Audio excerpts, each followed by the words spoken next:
Estamos direto do estúdio da TV Câmara Caxias, canal 16 da NET, para uma edição especial do De Frente com a Lei. Aqui recebendo o senador Pedro Simon. Foi senador, ex-governador, ex-deputado e principalmente ex-vereador aqui de Caxias do Sul da 4ª legislatura, lá no início dos anos 60. E aqui como mote, então, os 60 anos de vida pública do senhor Pedro Simon, que estão sendo completados neste momento. E de imediato eu lhe saúdo, uma honra tê-lo conosco aqui. Olha, meu amigo Fábio, faz 4 anos que eu estive aqui, estou voltando, e sinto uma emoção muito grande nessa casa. Quando eu fui vereador, em 59, nós tínhamos duas peças ali na praça, onde era o Hotel Menegoto, depois é o que tem agora lá? Praça Dante Alighieri, é isso? O senhor fala? Praça Dante? Não, é na Praça Júlio de Caxias, Praça Dante. Isso. A Câmara de Vereadores estava ali. Ah, sim, sim. E vejo essas instalações espetaculares, e vejo a TV Câmara de Vereadores, que maravilha. O mundo cresceu. E é importante que Caxias tenha uma Câmara de Vereadores que acompanhe esse crescimento. Olha, o programa com a nossa TV Câmara, diariamente transmitindo as sessões ao vivo, é algo de sensacional. E já nas redes sociais também, senador? É algo de sensacional. Começou pela TV e foi para as redes também. Eu comecei nessa casa, nós éramos 15 vereadores, nomes importantes, como a dona Esther Benenuti, como o Renan Falcão de Azevedo, como o Bruno Segala, nomes realmente importantes. E me lembro das nossas atividades aqui. Me lembro dos debates que tínhamos naquela época difícil. E vejo que essa Câmara de Vereadores merece o nosso respeito. E o senhor, em vez de completar 60 anos, o senhor citou aqui que há 4 anos esteve gravando nesse mesmo estúdio. Naquela época, demarcava-se a inauguração oficial e início de atividades da Escola do Legislativo Caxiense. Naquele período, o presidente da casa, o vereador Flávio Cassina, neste ano, coincidentemente, também. Ele é presidente da casa pela 2ª vez. E o senhor retorna aqui em razão de uma homenagem. Caxias do Sul vai lhe homenagear pelos seus 60 anos de vida pública. E o senhor fez questão de passar aqui na Câmara de Vereadores para esse nosso bate-papo, que ficará, então, com uma entrevista histórica no acervo da casa, demarcando, então, esses 60 anos de vida pública. Quando se fala em 60 anos, senador, eu vou lhe chamar de senador, que foi seu último cargo, o senhor ficou muito tempo nesse cargo. 32 anos. Olha só, 32 anos como senador, são 4 mandatos de 8 anos. Quer dizer, é uma longa... Não, 4 mandatos de 8 anos... 4 mandatos de 8 anos, isso aí. Então é uma longa trajetória. Em 60 anos, quando o senhor pensa assim, estão completando 60 anos de vida pública. O senhor não está mais em cargo eletivo, mas continua sendo demandado. O que mais lhe chama a atenção, assim, que o senhor diz, eu me orgulho de ter feito isso aqui? Eu comecei numa fase, 1959, nós debatíamos o desenvolvimento do Brasil, o crescimento do Brasil. Infelizmente, pouco depois, em 1964, mudou tudo. Um golpe de Estado fechou a democracia. E nós vivemos ali um longo período para restabelecer a democracia. Uhum. Restabelecida a democracia, nós vivemos um período de busca da normalidade democrática. E, infelizmente, veio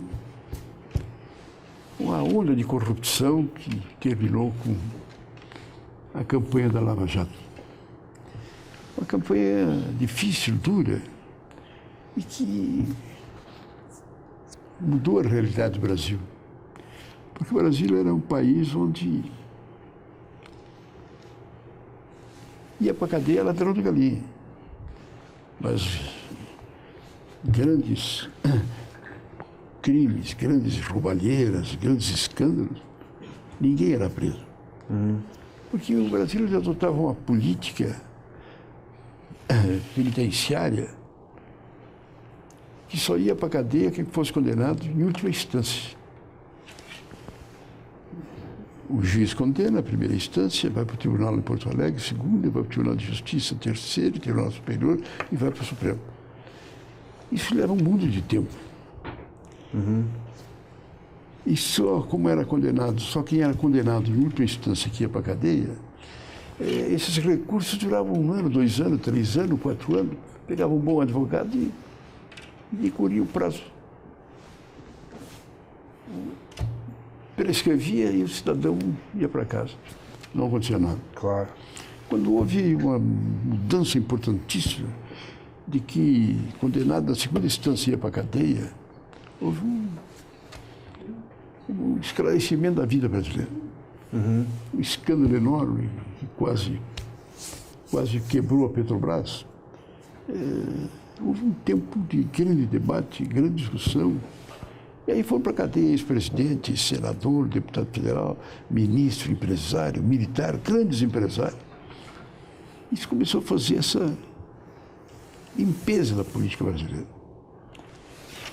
Hoje, dia sexta-feira, é um dia importante, que ontem o Supremo Tribunal decidiu que só vai para a cadeia quem for condenado em última instância. Mudou de novo a interpretação. Mudou de novo a interpretação. Passa-se a prevalecer o trânsito julgado e não a segunda instância. O Lula já foi solto e deverão ser soltas outras pessoas. Fica essa interrogação, o que vai acontecer? Eu acho que é muito importante que o Congresso tome uma decisão para que a Operação Lava Jato não desapareça. Claro. E não volte ao que era antigamente. Que não sejam soltas essas 4.000 pessoas que foram presas e se volte, na verdade, zero.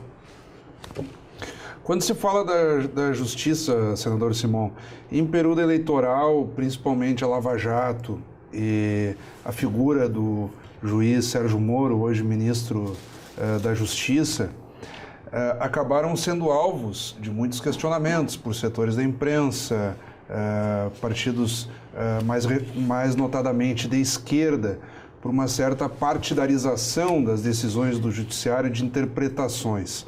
Agora nós temos, já no ano de 2019, passado esse período de maior efervescência eleitoral, às vésperas de uma nova eleição, mas aí de caráter municipal, e se muda a interpretação. E as consequências são imediatas, porque os motivos que levaram a prender, por exemplo, o ex-presidente Lula, outros políticos e alguns empresários, agora já não valem mais. Eles começam a ser soltos. Como é que o senhor avalia essas mudanças de transcursos e de interpretações que têm efeitos decisivos no cenário político e da vida pública nacional? Só no Brasil acontece isso. E, na verdade, quando mudou, que o Brasil, eu volto a repetir, só ia para a cadeia condenado em última instância. Então, ninguém ia para a cadeia. Isso é só o Brasil. Que dos países, Estados Unidos, Alemanha, Inglaterra, França, Argentina, todos esses países, condenado em segunda instância, vai para a cadeia. O Brasil era uma exceção. E agora anular essa decisão e cabe ao Congresso tomar uma decisão. Eu acho que deve voltar condenado em segunda instância, vai para a cadeia. As dúvidas, as interrogações que surgiram devem ser sanadas e esclarecidas. Mas não pode voltar ao que era antigamente. Claro. Porque grandes escândalos aconteceram e grandes patifarias aconteciam e não aconteceu nada. O senhor... O que tem hoje é o seguinte. Houve um movimento enorme para soltar o Lula. Não, porque todo mundo era apaixonado pelo Lula. É que se o Lula for solto, por que os outros vão ser presos? Claro, viram... Então, Esse é o problema. Motivo a mais. Mas agora que o Lula foi solto, vamos esclarecer o que tem que ser esclarecido em termos de alguma coisa que foi feita que não deve ser feita. Vamos esclarecer, mas vamos voltar a botar os ladrões na cadeia. Claro. Senador, o senhor começou a sua trajetória política, como o senhor mesmo lembrou, às vésperas do que o senhor mesmo chamou o golpe militar de 64. Houve a tomada do poder democrático republicano. Eu assumi em 63, um ano depois, 64. Sim, como deputado estadual já. E o senhor militava no velho PTB, o partido lá de João Goulart, essas grandes figuras progressistas da vida pública brasileira. E como é que o senhor reagiu quando, principalmente na última eleição presidencial, notadamente movimentos que apoiaram hoje o presidente da República, Jair Bolsonaro, partidos como o PSL, que passaram a difundir uma releitura de 64. Não se fala mais em golpe, se fala em Revolução de 64 e por aí afora. O senhor mesmo, no âmbito do seu partido, ficou embretado, porque ali o MDB, de uma forma ou de outra, assumiu a presidência a partir do impeachment da ex-presidente Dilma Rousseff, depois ficou aquela situação de quem apoiar nas últimas eleições. Como é que o senhor lidou com essa tentativa de releitura do golpe de 64, o senhor que foi até vítima desse processo todo? Eu assumi em 63, em 64 veio a ditadura. E foram 21 anos longos. Nós éramos o PTB, extinguiram todos os partidos, criaram a Arena e MDB. A Arena era partido do governo, elegeu 5 presidentes da República, elegeu, entre aspas, no Congresso, nomeou. Sim, elegeu 5 governadores, revezando, né? 5 governadores do Estado, entre aspas, foram nomeados. E o MDB foi o partido da resistência, um partido que lutou, debateu. Houve um momento que praticamente parecia que não tinha mais o que fazer. Sim. Não tinha mais o que fazer. O AI-5 fecharam o Congresso Nacional, fecharam todas as assembleias, a única que ficou aberta foi a do Rio Grande do Sul. Os militares todos fechados, o empresariado, a Igreja Católica com a cruzada Deus, Pátria e Família. Havia o que é que vocês vão fazer? Foi quando nós aqui, o MDB do Rio Grande do Sul, na época que havia voto em branco, o MDB perdeu para a Arena, praticamente um mar de gente votou em branco. Quando o Brizola iniciou a luta de guerrilha, quando o problema era fazer sequestro de embaixador, era toda a luta, isso queria a extinção do MDB. Extinção, vamos fechar, começar tudo. Nós fizemos uma resistência que foi impressionante. Iniciamos no Rio Grande do Sul um movimento. O que é a MDB? O que é a nossa posição? A nossa posição é direta já, fim da tortura, liberdade de imprensa, Assembleia Nacional Constituinte,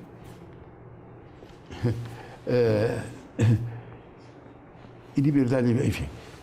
Vamos fazer isto e fomos para a rua. Começamos do zero.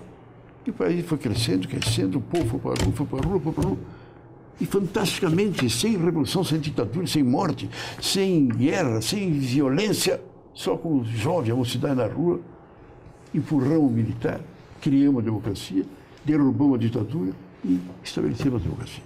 Ou seja, teve ditadura, não dá para o pessoal ficar... Agora, essa do Bolsonaro é piada, né? Sim, sim. Quer dizer, hoje é um consenso, quer dizer, que houve uma ditadura, claro que houve uma ditadura. Claro. Que houve violência, claro que houve violência. Agora, o Bolsonaro está nessa tese. E agora, inclusive, ele deve estar contente, porque surgiu com a soltura do Lula, vai ter 2 polos, um do Lula do lado de cá e outro do Bolsonaro do lado de lá. Então, o Bolsonaro está radicalizando essa coisa toda para exatamente ser o anti-Lula. E o perigo que nós temos agora, a partir de hoje, é daqui a pouco um polo e outro polo. Radicaliza ainda mais, né? E nós vamos ficar olhando, porque, quer dizer, não podemos partir para isso. Eu acho que é muito importante que, em nível de Congresso, em nível de sociedade, nós façamos um debate em fazer as coisas que devem ser feitas. Independente do seu Bolsonaro, nós temos que reconhecer que hoje, em nível de Congresso, tem algumas coisas altamente positivas. Foi feita a reforma da Previdência. Já foi enviada ao Congresso a reforma administrativa. Já está sendo enviada ao Congresso a reforma tributária, que é uma loucura de erro, de absurdo. Fiquei 32 anos no Senado. Nossa luta pelas reformas de base foi uma luta permanente. Nunca se conseguiu. Nunca o Congresso e o governo, nunca se chegou ao entendimento de fazer essas reformas. E hoje estão sendo feitas. Tira o chapéu ao presidente da República. Embora não seja ele, mas foi ele que escolheu os ministros. Esses ministros da área econômica que estão aí, estão reunidos, estão fazendo. Tem muita gente que diz que hoje o Brasil tem dois Brasil. Um Brasil do ministro da Economia, desses ministros que estão fazendo, e o Congresso está falando, que estão realmente trabalhando, transformando o Brasil numa realidade que tem que ser feita, e outro que é o Bolsonaro com essas declarações bobas que ele diz. Quer dizer, o grande adversário do Bolsonaro é a língua dele, que ele fala contra ele, porque ele não precisa ter oposição. Por que ele vai ter oposição? Ele é oposição a ele, mas na verdade é que, apesar dele, essas reformas estão sendo feitas. E isso é muito importante. Então é importante nós nos concentrar no Congresso. Eu acho que o Congresso tem que tomar uma decisão urgente com relação a essa tomada do Supremo. O Supremo, infelizmente, está muito à margem da nossa realidade. O Supremo, não sei, é uma tristeza o nosso Supremo. O Congresso Nacional tem condições de estabelecer uma norma de como é que vai ser. Quer dizer, acho que a prisão em segundo grau, algumas equívocos disseram que aconteceu, esse equívoco deve ser feito. Agora, o Congresso Nacional e a área econômica do governo estão realmente fazendo uma série de reformas que são da maior importância e de maior significado. É importante que seja levado adiante. O perigo que nós temos a partir de hoje é da radicalização de A e de B, trocando bofetada, tendo desaforo um daqui e de lá. Já disse que o Luiz já chamou o presidente da Brasil foi fascista ou coisa parecida. Ele vai ser fascista para lá, comunista para cá. É um debate estéril que não significa. Eu já me coloco nesse sentido, de que nós devemos respeitar que essas pessoas que vão refazer a sua vida, que seja refeita, mas que a busca da verdade em termos de combate à corrupção continue e que, independente das mazelas que estão acontecendo, que a gente possa encaminhar o Brasil rumo a um verdadeiro destino de ordem, desenvolvimento, que pode acontecer. Realmente acho que essas reformas sendo feitas e se estabelecendo uma meta para o povo brasileiro, nós chegamos lá. Senador, como é que tem sido a sua rotina? E mudando um pouco o viés, nós estamos tratando aqui de aspectos históricos e tentando ligar ao dia a dia de hoje, da democracia brasileira. Mas o senhor já faz um pouco mais de 4 anos que não ocupa cargo eletivo, deixou o mandato de senador e se tornou um cidadão comum, digamos assim. Como é que tem sido para o senhor? Eu lembro que quando o senhor esteve aqui na última vez, em 2015, fazia o quê? 1 ano que o senhor havia deixado de ser senador. Então calcula-se agora 2019, então 4 a 5 anos que o senhor não está mais no cargo. O senhor dizia, não, eu tenho agenda cheia, palestras, reuniões e por aí afora. Agora o senhor veio a Caxias. O político sem cargo oficial, digamos assim, ele deixa de ser político, ele continua as atividades, como é que funciona isso? Eu estou tendo uma oportunidade que me é muito grata. Eu lecionei de muito tempo aqui em Caxias, na Faculdade de Economia, na Faculdade de Filosofia, na Faculdade de Direito, o curso de Economia, e na Faculdade de Filosofia, o curso de Sociologia. Inclusive, na época da ditadura, interessante, que eu era deputado, e eu dizia as coisas que deviam ser ditas. Eu sempre fiz isso. Então, minhas aulas eram reunião, terminávamos as aulas, ia lá para o Juvenil, e na sede juvenil, reunia às sextas-feiras, que era dado aula, reunia um monte de gente, e continuava discutindo até madrugada. O pessoal até pensava, engraçados, os militares não fazem nada. Mas então, o que eu estou fazendo agora, me deixa muito grato, eu estou andando pelo Brasil, conversando principalmente com a universidade, com os jovens. Estou andando. Domingo eu vou para Vitória, no Espírito Santo. Terminei de vir do Congresso dos Municípios de São Paulo. Fiz um outro debate com o Centro Acadêmico 11 de agosto em São Paulo. E como eu não cobro para as conferências, eu só me deu a passagem e a alimentação, que eu não tenho dinheiro, senão eu até pagava. Mas hoje tem com X, Y, Z. O Lula cobrava 200 mil, não sei se é dólar ou se é reais nas palestras dele, É o que diz o... Sim, esses presidentes brasileiros acabaram seguindo um formato americano, né? Os presidentes americanos têm muito disso, constituem um instituto e aí passa a formatar toda uma estrutura de publicações e palestras e por aí afora. Eu tenho feito palestras pelo Brasil inteiro. E é uma coisa interessante hoje, é muito interessante. Hoje, isso aqui é algo que está mudando a realidade brasileira. E o senhor usa muito? Uso. O WhatsApp tem, por exemplo? Eu nem tanto, mas a gurizada que usa. Sim. Então, no nosso debate, a gente vê o seguinte: as redes sociais estão sendo criadas. Então, eu tenho dito isso. No meio do debate, eu digo: em 1964, a Rede Globo demoliu o governo. Porque era rádio, jornal, televisão, a Rede Globo não tinha o que responder. Sim. Derrubaram o governo, não teve desculpa. Hoje é diferente. Hoje a Rede Globo está apanhando. Porque hoje a rede social, hoje mudou. Mudou o jogo, né? Hoje, eu queria dizer, eu estou falando para os 500 jovens, eu digo, vocês aqui, grupo de 10 jovens, se reúnem e criam um grupo de vocês. Cada um pede 10. São 100. Cada um pede 10, são 1000. Quando vocês veem, vocês têm um grupo e vocês estão fazendo história. Vocês estão dizendo, debatendo e buscando a verdade. E hoje está acontecendo isso. São milhares de grupos sociais que estão debatendo, estão discutindo, estão analisando. Tem muita gente que diz, por exemplo, que não quer mais ouvir a Globo. Então, é um debate franco. E o que acontece? Os caras realmente, isso pode fazer com que a nossa sociedade e a nossa mocidade esteja presente. É claro que está havendo, inclusive nesses meios modernos de comunicação, está havendo muito lado negativo. Muitas pessoas estão se armando, fazendo esquema, até diabólico de munição, etc. E tal. Mas o povo está realmente contente de tudo. Eu acho que eu me sinto bem. É um debate bacana, gostoso. E na política, eu agora, meu filho Tiago, se elegeu deputado, foi reeleito. Eu, modéstia à parte, mas eu tenho muita felicidade de que ele está inteirado, deve ser. Ele acompanhou a nossa caminhada ao longo de toda a vida e ele está dentro desse grupo de jovens que busca mudar o Brasil.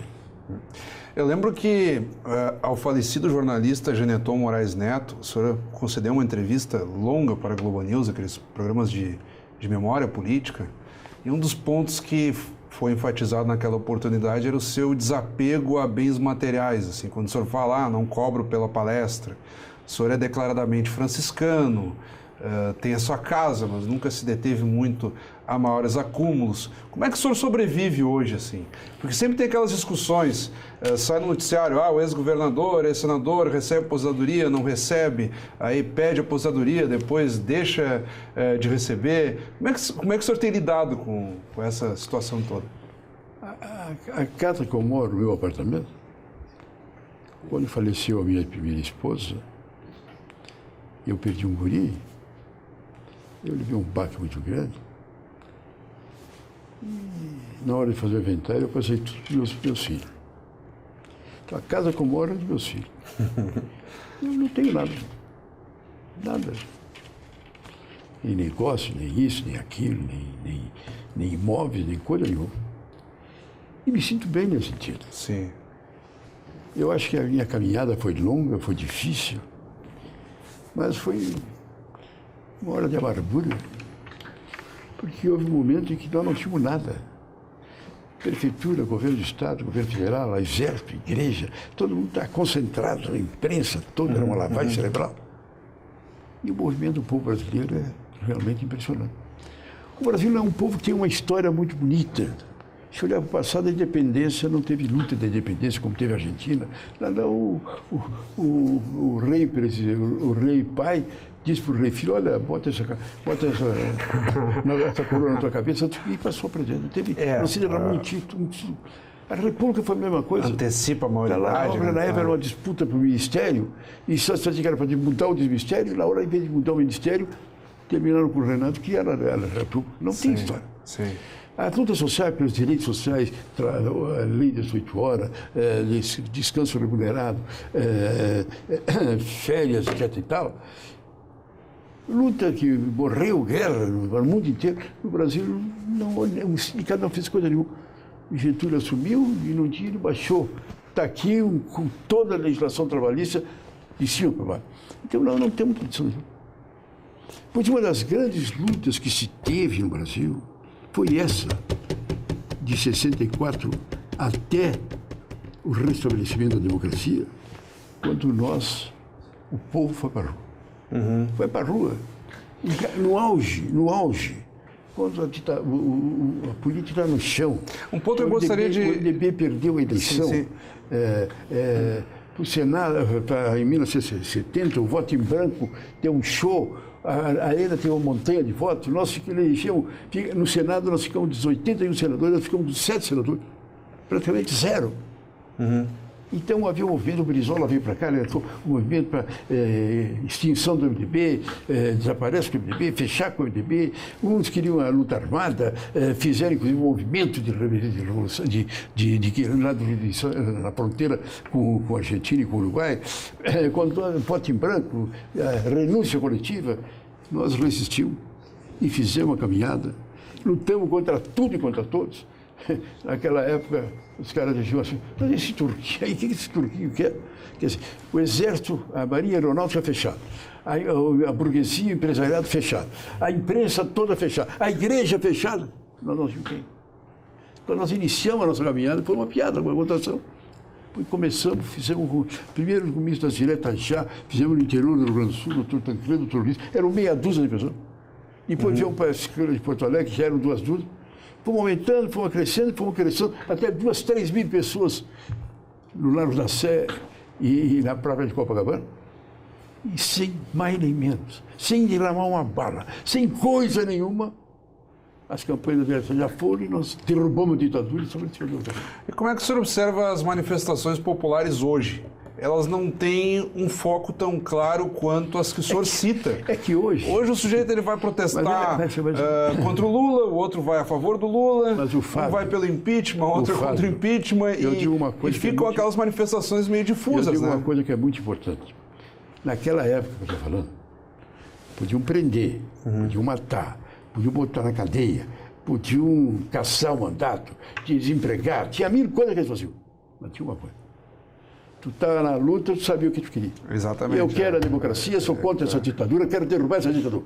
Então tu sabia o que fazer. O senhor diria que falta foco hoje? Não tinha nenhuma dúvida. Falta foco hoje? Não tinha dúvida. Hoje tu não sabe o que está certo. É que tá. Tu mesmo terminou de dizer agora, mas tu vai para o lado do Lula ou para o lado do fulano e tal. Quer dizer, hoje tu não sabe o que fazer. Esse governo aí está bom ou está ruim? Esse presidente da República, de um lado tem positivo, do outro lado está dizendo que não houve ditadura, que nós vivemos uma maravilha. Agora o Brasil tomou uma decisão na ONU, quer dizer, uma decisão com relação a Cuba. O Brasil teve 3 votos, Estados Unidos, Israel e o Brasil. O Brasil ficou contra toda a ONU, só com os Estados Unidos e Israel. Então, hoje o cara não sabe o que ele vai fazer. O cara não sabe onde é que vai caminhar. É uma interrogação realmente difícil. Mas por isso que é importante. Por isso que é fundamental, nós temos que fazer alguma coisa. E por isso que eu, com meus 90 anos, estou andando pelo Brasil. Sim. Eu não posso falar, se eu ficasse em casa fechado, eu morria de ver das coisas que estão acontecendo. Me realizo um pouco com o Thiago, que ele graças a Deus, ele está nessa linha que eu considero altamente positiva, altamente concreta, de saber o que quer, na linha da austeridade, está correto. Mas eu me identifico falando com os jovens. E para os jovens eu falo isso que eu estou dizendo para ti. Olha, eu estou aqui, falando para vocês, de cara aberta, a nossa luta é essa, nós temos que fazer, nós temos que caminhar. O Brasil tem um grande destino, é um grande país, é um grande território. O Brasil tem as maiores reservas de terras agricultáveis do mundo, tem as maiores reservas de minerais do mundo, tem as grandes reservas da agricultura, tem tudo para ser um grande país. E vai chegar lá. Depende do nosso povo e da nossa gente. Então, essa mocidade se conscientizando E nós vencemos, por isso que eu digo que, dentro das coisas ruins que estão acontecendo hoje, as reformas do Congresso, as modificações que nós estamos fazendo, estão no caminho certo. Acho que vale a pena e nós temos que conseguir. Tem que acreditar. Senador Simão, estamos chegando na reta final do programa. Vou deixar ainda espaço para as suas considerações, digamos assim. Em última análise, o senhor coloca que no momento de tantas transformações tecnológicas por aí afora, o jeito de fazer política ainda é a reunião, ainda é procurar as universidades, é ir aos bairros, como o senhor colocava. Nós temos ainda um projeto aqui na Câmara que se chama o Câmara vai aos bairros, onde os vereadores delegam encontros nas comunidades, vão ouvir as demandas e levar aquele processo bem característico da vida pública municipal. E o senhor citava lá no início dos anos 60 que fazia isso com a Rádio Caxias, né? Os vereadores com a Rádio Caxias. O vereador Júlio Cossamilha e eu íamos em todos os bairros, criar a Associação de Amigos de Bairro. E reuníamos o pessoal todo e toda sexta-feira conseguimos que a Rádio Caxias, ela dava 3 horas, das 8h30 até as 11h30, nós íamos lá naquele bairro. E se debatiam todos os problemas daquele bairro. Quer dizer, o que tinha de importante? Tinha um intelectual, um professor, uma cantora, tudo que ele tinha, ele apresentava. E ao lado disso, nós criávamos a associação de bairro e os problemas. Faziam um mapa da criação dos problemas que eles estavam vivendo. Não tinha associação de bairro, né? Nós lançamos naquela época. E hoje essa maravilha. Hoje tem esse você e a televisão vai junto? A televisão vai junto. TV, o site, rede social, tudo. Assim, até eu quero ser vereador. Fica mais fácil, né? Por amor de Deus, por amor de Deus. E uma última pergunta. O senhor citou o papel do celular, das redes sociais, da interação. Será que daqui a pouco os jovens não estão tempo demais no celular e deixando de fazer essa política do tete a tete, de estar junto, de fato constituir algo ali, porque todo mundo mobiliza muito. Essas manifestações que teve lá na Praça Tahrir, no Egito, Primavera Árabe, pega as manifestações de junho de 2013 aqui, as pessoas com celular mobilizaram um monte, mas aí depois aconteceu o que o senhor disse, não sabiam o que queriam. Será que também não precisa também fazer um pouco daquela política presencial mesmo? Sim, se bem que tu repara que hoje, eu concordo contigo que os jovens têm que ser presença. Agora, é que a cúpula está no ar, aqui, tu vê o Congresso Nacional. Bom, 40 partidos políticos. É muito partido, né? A Argentina teve uma eleição agora, 2 partidos. 2 partidos na Argentina. O Uruguai, uma eleição, 3 partidos. O Chile, 2 partidos. Estados Unidos, 2 partidos. O Brasil, 40. É um símbolo, quer dizer, não há no mundo isso que está acontecendo no Brasil. Não há no mundo. Quer dizer, por isso que essas reformas que estão sendo feitas são importantes. Mas a reforma política não sai. Quando chegar na reforma política, vai acontecer. Aí é que tá. O que vai acontecer? Vai acontecer o seguinte. Todo mundo pensa que os Estados Unidos têm 2 partidos. Depois, conservadores e democratas. Não. Os Estados Unidos é que nem o Brasil. Pode ter partido à vontade. Pode ter. Aliás, a Europa, Estados Unidos, Alemanha, Inglaterra, França, todo mundo pode ter partido à vontade. Grupos, frentes. Pode ter partido à vontade. A diferença deles para o Brasil é a seguinte: pode ter partido à vontade.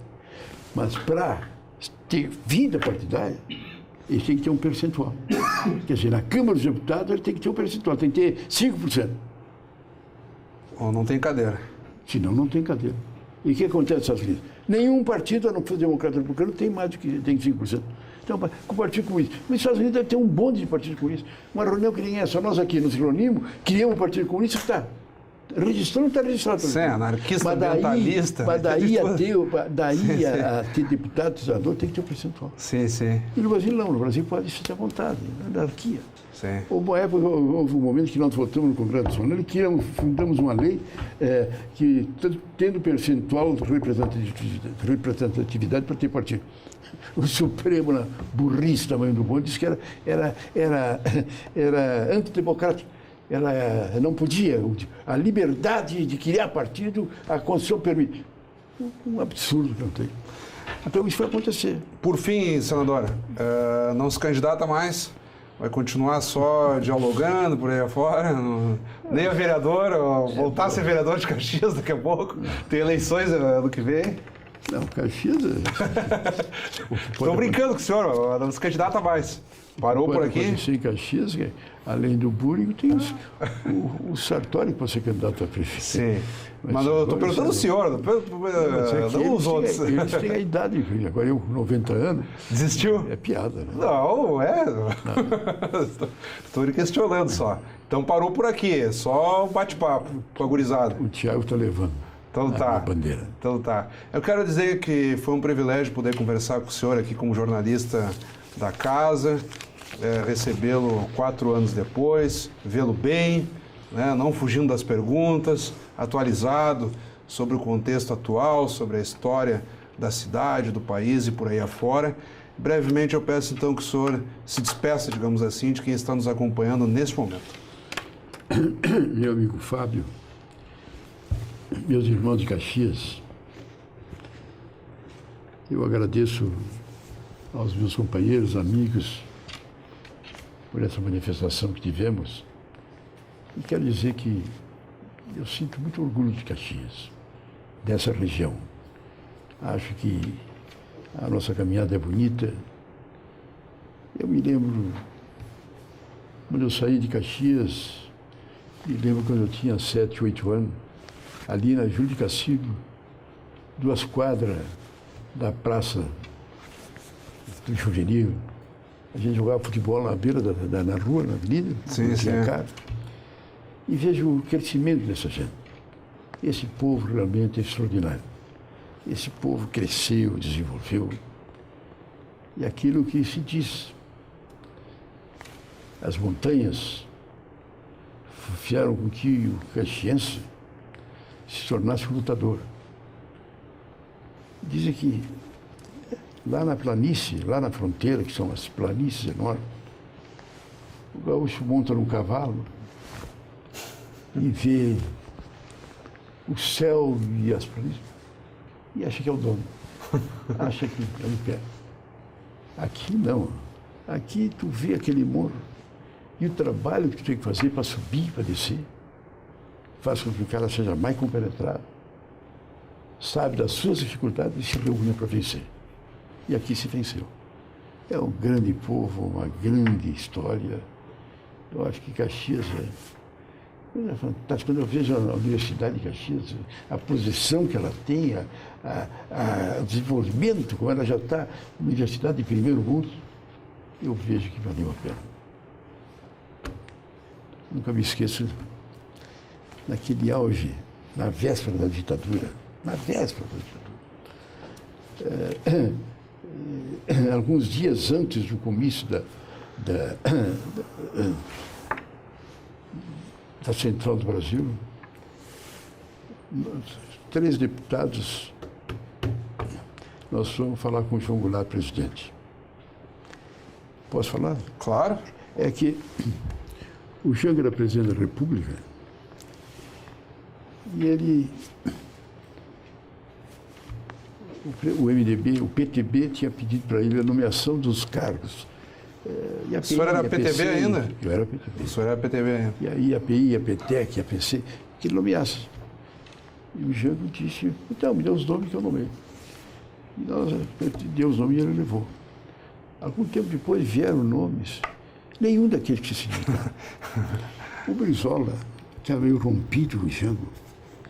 Naquela época, inclusive o Jango tinha mágoas profundas do Brizola.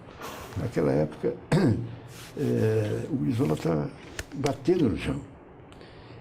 Então ele fez uma reunião nossa do PTP e queria que a gente rompesse com o Jango. Nomeou, pediu para nomear, nós indicamos, ele não nomeou, para dar um romper.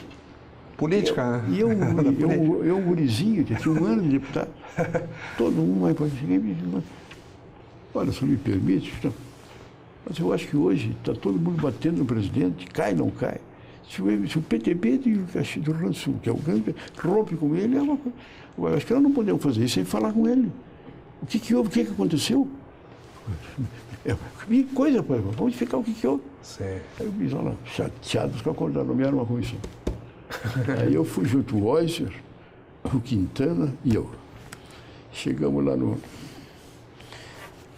com o Jango, primeiro fomos no Palácio do Planalto, ficamos das 10h30 até as 2h30 da manhã. Às 2h30 vieram dizer, olha, ele agora saiu para almoçar com os almirantes, não pode receber. Vocês vão lá para o Palácio da Alvorada e lá pelas 10 horas recebem você. Fomos. À meia-noite ele chegou. Ficaram o dia inteiro lá. À meia-noite ele chegou, ficou conosco até às 6 da manhã. Olha só. Aí ele contando toda essa história, toda essa coisa. Cada coisa que ele contou. E aí ele contou o que foi que houve. Jango, o senhor não quiser, não precisa nomear, não precisa. Agora, tu disse que ia fazer e não fez.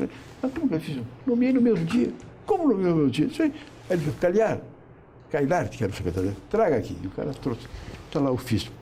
PTB, Partido Trabalhista Brasileiro, o Diretório Regional do Rio Grande do Sul. Senhor presidente, perto do assunto, fulano, assinado João Carlos, presidente. E disse, atenda-se imediatamente, João Goulart. Aí ele disse, está aqui, eu estudei no mesmo dia. Aí foram olhar, o Euger, que era o presidente, foi olhar e disse,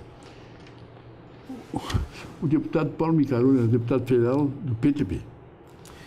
Ele tinha levado para o diretório o ofício para entregar.